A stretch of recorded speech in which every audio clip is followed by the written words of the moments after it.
वस्त्र भिलवाड़ा की धरती से एक ऐतिहासिक उपलब्धि सामने आई। किसान की बेटी अंजलि कच्छावा ने अहमदाबाद में आयोजित सीनियर नेशनल कुश्ती चैंपियनशिप में स्वर्ण पदक जीतकर न केवल भिलवाड़ा बल्कि पूरे राजस्थान का नाम रोशन किया है। अंजलि सीनियर नेशनल चैंपियनशिप में राजस्थान के लिए गोल्ड मेडल जीतने वाली पहली महिला पहलवान बन गई है। मालीखेड़ा निवासी जगदीश माली की पुत्री अंजलि ने 53 किलोग्राम भार वर्ग में शानदार प्रदर्शन करते हुए अंतर्राष्ट्रीय पहलवान स्वाति शिंदे को शिकस्त दी और स्वर्ण पदक अपने नाम किया।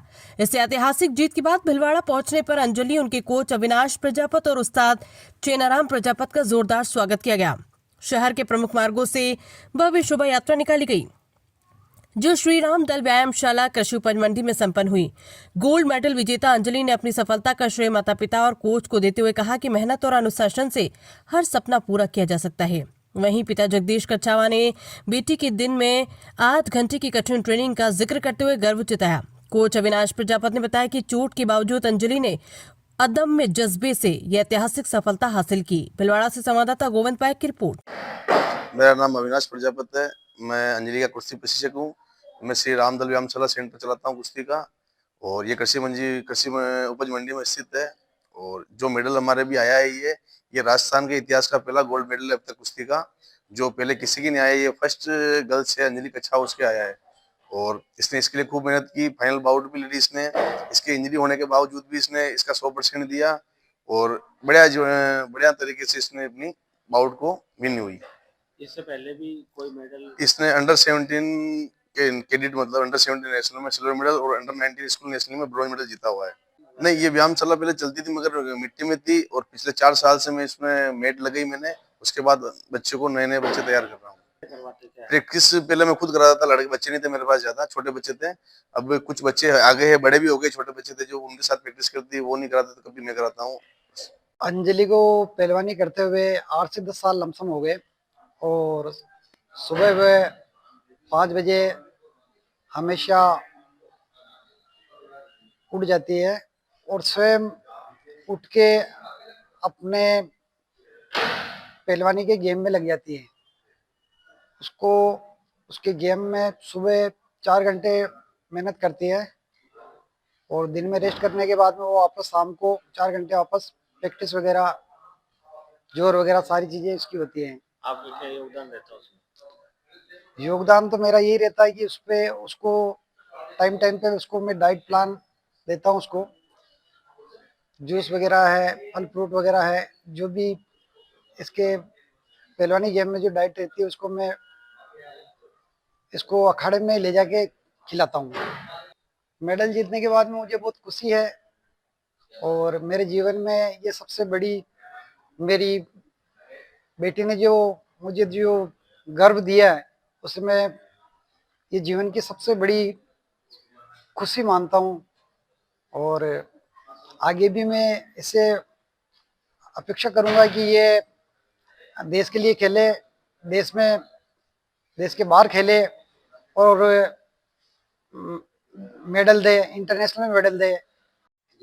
मेवाड़ के जो पुराने व्यायामशालाएं हैं, जो स्थान है, उनमें एक है श्री राम दल व्यायामशाला, जिसकी स्थापना किसी समय में स्वर्गीय देवाभाई उस्ताद ने की थी। उनके पर ये जो तपोस्थली है, यहाँ पर ये बच्ची पहलवानी करती है।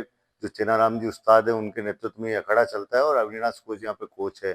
तो इस बच्ची की जो फाइनल कुश्ती है, मैं देख रहा था, तो 53 किलो भार वर्ग में जहाँ पे इस बच्ची की कुश्ती थी, अंजलि की, पहलवान की, अंजलि की जिस लड़की से कुश्ती थी, स्वाति शिंदे है, महाराष्ट्र की इंटरनेशनल मेडलिस्ट है, और इंटरनेशनल खेली भी है वो। तो 53 किलो भार वर्ग में इसकी जो कुश्ती थी, बड़े कांटे की कुश्ती थी। ये देख लीजिए आपके, ये जो कुश्ती, एक तो कहीं ना कहीं जिसको कह सकते हैं भगवान की कृपा कहते हैं, उसको कह सकते हैं कि, और इसके जो कोच थे, इनमें इतना अच्छा तालमेल था। जो भिलवाड़ा के गुरु हनुमान कहलाते हैं, हीरापुरी जी उस्ताद के बाद में राम निवासी गुजर, वो मौके पे थे। 4-4 का एक बराबर कांटे का मुकाबला चल रहा था। इस दौरान एक मिस हैंडलिंग, जो सामने वाली स्वाति शिंदे है पहलवान, ये टेक्निकल चीज है। देखो, टेक्निकल चीज है कि उसने इसके ऊपर, बच्ची के ऊपर, जो हमारे भिलवाड़ा की, जो राजस्थान की मिट्टी है, इसके ऊपर कोई गलत दाव लगाया, तो उस समय मौके पे जो 2 कोच थे, एक तो राम निवासी गुजर ने इशारा किया, उसी समय आपत्ति की अविनाश कोच ने। तो उस कोच की आपत्ति की वजह से इस बेटी का मेडल और पक्का हो गया, और इसकी जो मेहनत है उस पर मोहर लगी है। तो ये उम्मीद है, जिस तरह से सीनियर नेशनल में भिलवाड़ा की किसी महिला पहलवान ने पहली बार मेडल जीता है, किसी समय मदन जी भाई साहब ने, वो जो बड़े पहलवान थे, इंटरनेशनल पहलवान, उन्होंने सीनियर नेशनल में गोल्ड जो मेडल जीते, उसके बाद में अभी ऐसा मेडल पहला आया है। तो ये हमारे सबके लिए, कुश्ती प्रेमियों के लिए खुशी की बात है, और उम्मीद करते हैं कि इस जो बच्ची है अंजलि कच्छावा, इससे और दूसरी बेटियां प्रेरणा लेगी भिलवाड़ा की। वैसे तो भिलवाड़ा को इंटरनेशनल में मेडल मिल ही रहे हैं, पर वो जूनियर में थे या सब जूनियर में थे। सोनिक विश्नोई बनी है, और खुशी गुजर बनी है, ये सब मेडल तो आए, पर सीनियर नेशनल में पहला मेडल है भिलवाड़ा का महिला वर्ग में, और राजस्थान के लिए बड़ी खुशी की बात है। इससे पहले एक मेडल है जरूर सीनियर नेशनल में, पर वो बाहर कहा जाता है कि वो प्रॉपर राजस्थान की ये पहली बेटी है, तो ये हमारे लिए गौरव की बात है। भीलवाड़ा के लिए भी बड़े गर्व की बात है। भिलवाड़ा के लिए तो गौरव की बात है, क्योंकि कुश्ती जो भिलवाड़ा का एक नया, जिसको कह सकते हैं नर्सरी के रूप में देश दुनिया में विख्यात हो रहा है इस दौर में। ये जो सीनियर नेशनल मेडल इंटरनेशनल आ रहे हैं, पर सीनियर नेशनल एक अलग तरह का रहता है, बहुत कांटे का मुकाबला होता है। सारे इंटरनेशनल गर्ल्स पहलवान आई थी, रेलवे की सारी पहलवान थी, सर्विसेज के बड़े बड़े पहलवान उसको देखते हैं। वहां पे इतना मतलब माइन्यूटली काम होता है कि एक एक सेकंड का हिसाब किताब रहता है। तो ये जो बेटी ने कमाल किया है, ये हमारे लिए सबके लिए गर्व की बात है। आज जो मैंने मेडल जीता है, उसका श्रेय मैं अपने रामदल अखाड़ा परिवार को और मैं मेरे माता पिता को देना चाहूंगी। और मैं दूसरी लड़कियों के लिए यही संदेश देना चाहूंगी उनको कि आज की लड़की भी लड़कों से कम नहीं है, और वो कुछ भी कर सकती है, किसी भी गेम में अपना मेडल दे सकती है। और ये मेडल जीत के मैं बहुत ही खुशी महसूस कर रही हूँ, और इसमें मेरे माता पिता का, कोच का, सबका साथ रहा जब मैं ये मेडल जीती हूँ। आगे क्या है? मैं इंटरनेशनल में भी गोल्ड देना चाहूंगी। मैं पूरी कोशिश करूंगी कि आगे मैं और भी अच्छा करूं, और अभी मैं जितनी मेहनत करती हूँ उससे ज्यादा मैं अपनी मेहनत को बढ़ाऊंगी। और गोल्ड जो कि सीनियर में, इंटरनेशनल में किसी का एशिया में गोल्ड नहीं आया है अभी तक, और मैं पूरी कोशिश करूंगी कि मैं गोल्ड दूं अपने एशिया में।